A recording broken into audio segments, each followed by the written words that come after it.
अस्सलाम वालेकुम मोअज़्ज़िज़ रीडर्स, कैसे हैं आप सब। आज हम नावल का नेक्स्ट पार्ट पढ़ेंगे। मेरा इश्क है तो बहुत इंटरेस्टिंग नावल है। अभी और इसी वक्त से इस पर काम शुरू कर दो। मुझे जल्द अज जल्द मरियम अपने पास चाहिए। अगर मरियम को ज़रा से भी कुछ हुआ ना तो फिर तुम लोगों ने इस मामले में कोई लापरवाही ही बरती तो अपनी अपनी नौकरियां ख़त्म समझो। तुम सब अंडरस्टैंड। अयान थाड़ा। जी जी सर, हम आपको शिकायत का मौका नहीं देंगे। मुझे पल पल की रिपोर्ट मिलनी चाहिए। ये कहकर अयान गाड़ी में बैठ गया। जब्त करते करते उसकी आंखें सुर्ख हो चुकी थी। पता नहीं मेरी मरियम किधर है, वो कैसी होगी। अयान तड़प कर रह गया। अल्लाह, मरियम के हिस्से की तमाम तकलीफ मुझे दे दे, उसको सही सलामत घर पहुंचा दे। वो बहुत मासूम है, उसे दुनिया की बुरी नज़रों का नहीं पता। आंसू अयान की आंख से गिर कर रुखसार पर बह गए। भूख प्यास से निढाल मरियम का बुरा हाल था। सफ़ेद यूनिफॉर्म जगह जगह से दागदार हो चुका था। अपने आप को रस्सियों से आज़ाद करवाने की कोशिश कर करके वो थक चुकी थी। अब भी वो आंखें मूंदे अपनी ज़िंदगी के बारे में सोच ही रही थी। तभी दरवाज़ा खुलने की आवाज़ आई। मरियम ने आंखें खोल दी। विकी स्याह नकाब पहने कराने के ट्रेल ही अंदर दाखिल हुआ।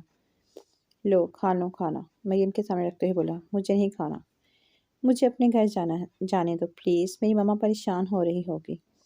मैंने तुम्हारा क्या बिगाड़ा है, मुझे जाने दो प्लीज़। मरियम गिड़गिड़ाई। हाँ हाँ हाँ हाँ, विकी ने कहकर लगाया। चलिए जाना प्रिंसेस, इतनी भी क्या जल्दी है। विकी ने मरियम के चेहरे पर आए बाल पीछे हटाते हुए कहा। दूर हो मुझसे गंदे गलीज इंसान, अपने गंदे हाथ हटाओ, मरियम चिल्लाई। विकी ने मरियम का नाजुक चेहरा अपने जंगली हाथों में जकड़ लिया। खबरदार जो चिल्लाई तो मुंह तोड़ दूंगा मैं तुम्हारा। विकी कराया। तकलीफ की शिद्दत से मरियम की आंखों में आंसू आ गए। मरियम ने विकी के चेहरे पर थूक दिया। विकी तैश में आ गया। बेदरबे की थप्पड़ मरियम के मुंह पर मार दिए। भूखी मरोगी अब तुम। विकी खाने के ट्रे उठाता गुस्से से बाहर निकल गया। मरियम विकी के थप्पड़ बर्दाश्त न कर सकी और बेहोश हो गई। भाई, मरियम का पता चला कुछ।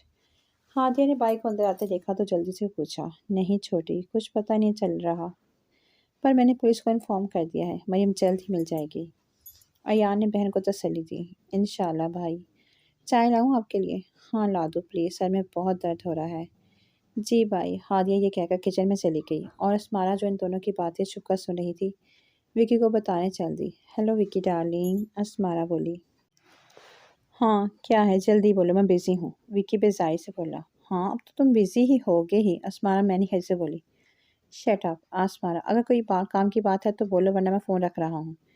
विकी का मूड सख्त खराब था। अच्छा अच्छा बताती हूँ, गुस्सा तो मत हो।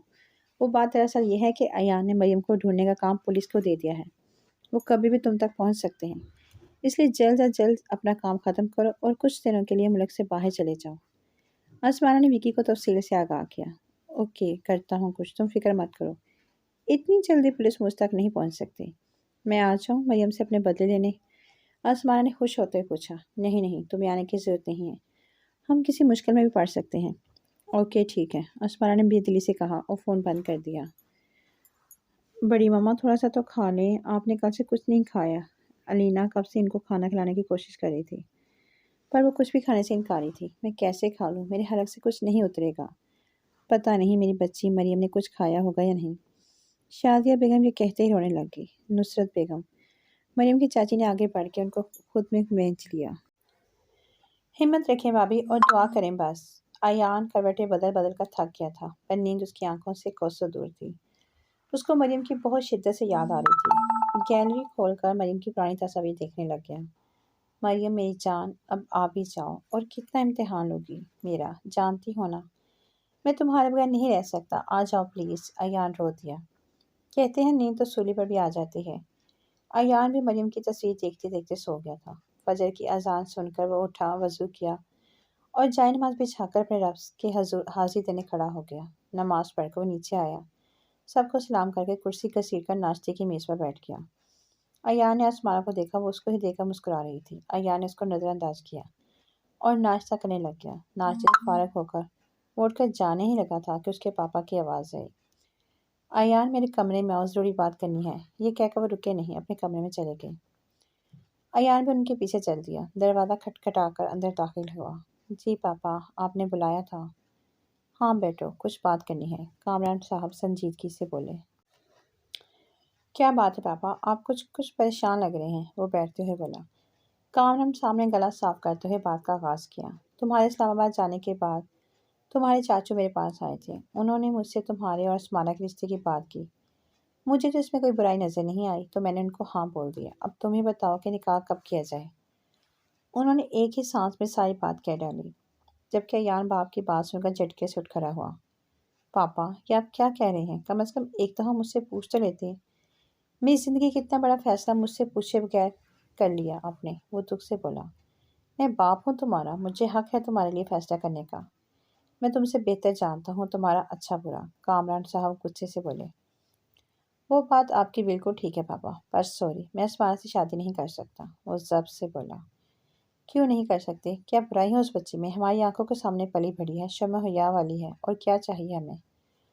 पापा, वो होगी अच्छी, लेकिन वो मेरे टाइप की नहीं है, बहुत बोल्ड है, और मैं उससे शादी नहीं कर सकता।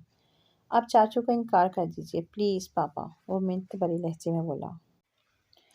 मैं भाई साहब को ज़ुबान दे चुका हूँ, और मैं दी हुई ज़ुबान वापस लेने वालों में से नहीं हूँ। शादी तो तुम्हें आसमाना से ही करनी होगी।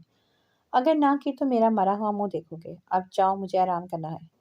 ये कहकर कामरान साहब ने मुंह फेर लिया। बाप के कमरे से निकल वो गाड़ी में बैठा और घर से ही निकल गया। इसको उठाकर डिक्की में डालो, मैं सब सबूत मिटा कर आता हूँ। विकी ने बेहोश पड़ी मरियम की तरफ इशारा करके अपने बंदे जॉनसन को कहा। Yes boss. जॉनसन ये कहकर मरियम को अपने कंधे पर डालता हुआ बाहर निकल गया, और विकी वहाँ अपनी तमाम मौजूदगी के सबूत मिटाने लग गया। अपना काम करके विकी बाहर आकर गाड़ी में बैठ गया और ड्राइविंग सीट संभाल ली। वो मरियम को अपने खुफिया अड्डे ले जा रहा था, जहाँ पुलिस का पहुंचना मुश्किल था। 1 घंटे की ड्राइव के बाद वो वहाँ पहुंच चुके थे। तुम जाकर गेट खोलो, मैं इसको लेकर आता हूँ, विकी ने जॉनसन को कहा, तो वो सर हिलाता गेट खोलने चला गया। जॉनसन ने गेट खोल दिया तो विकी मरियम को अपनी बाहों में उठाकर अंदर ले आया। तुम इसको अच्छी तरह बांध दो और उसका मुंह भी बंद कर देना, बहुत चीखती है ये। मैं ज़रा एक कॉल करके आता हूँ। विकी ये कहता बाहर निकल गया, जबकि जॉनसन अपने काम पर लग गया। पूरी रात गुजर गई, लेकिन अयान घर नहीं आया। वो वहाँ से अपने एक दोस्त के घर चला गया था। कामरान साहब की बातों ने उसका रहा सहा सुकून भी छीन लिया था, और वह कोई फैसला नहीं कर पा रहा था। उफ पापा, आपने मुझे ये किस मुश्किल में डाल दिया है। इस घटिया लड़की से शादी करने से बेहतर है कि जान ले लूँ मैं अपनी। मैं सिर्फ मरियम से प्यार करता हूँ, और शादी भी उसी से करूँगा। मैं मरियम से बेवफाई नहीं कर सकता। वो अपनी सोचों में गुम था कि उसका मोबाइल बजा। देखा तो इंस्पेक्टर की कॉल आ रही थी। उसने जल्दी से कॉल अटेंड की। हेलो, कुछ पता चला मरियम का? वो एक ही सांस में बोल दिया। यस सर, काफ़ी इन्वेस्टिगेशन के बाद एक ठिकाने का पता चला है जहाँ मरियम मैम के मिलने के चांसेस हैं। हम वहीं पर रेड की तैयारी कर रहे हैं, सोचा पहले आपको इन्फॉर्म कर दूँ। ओके, मैं भी चलूँ आपके साथ? नो सर, वहाँ खतरा हो सकता है। आपका जाना ठीक नहीं है, मैं आपको तफसील बताता रहूँगा, इंस्पेक्टर अदब से बोला। ओके, मुझे अपडेट करते रहना। ओके सर, ये कहकर फ़ोन बंद हो गया। या अल्लाह, बस मरियम वहाँ सही सलामत मिल जाए, अयान के दिल से आवाज़ आई। जब तुमको मेरी याद आया करेगी तो इन तारों को देख लिया करना। इन तारों के सामने साए तले तुम हुआ करोगे, और तारों के साए तले मैं हुआ करूँगी। मरियम होश में आ चुकी थी और मंदी मंदी आँखों से उस नई जगह को देख रही थी। तभी जॉनसन अंदर दाखिल हुआ। मरियम बोलने की कोशिश करने लगी। जॉनसन मरियम के करीब आया और मरियम के मुंह से टेप हटा दी। पानी, मरियम इतना ही बोल सकी। जॉनसन पानी लेकर आया, मरियम को पिला दिया। उसके बाद उसके मुंह पर टेप लगाता कमरे से बाहर निकल गया। बाबा, मरियम के दिल में दर्द उठा।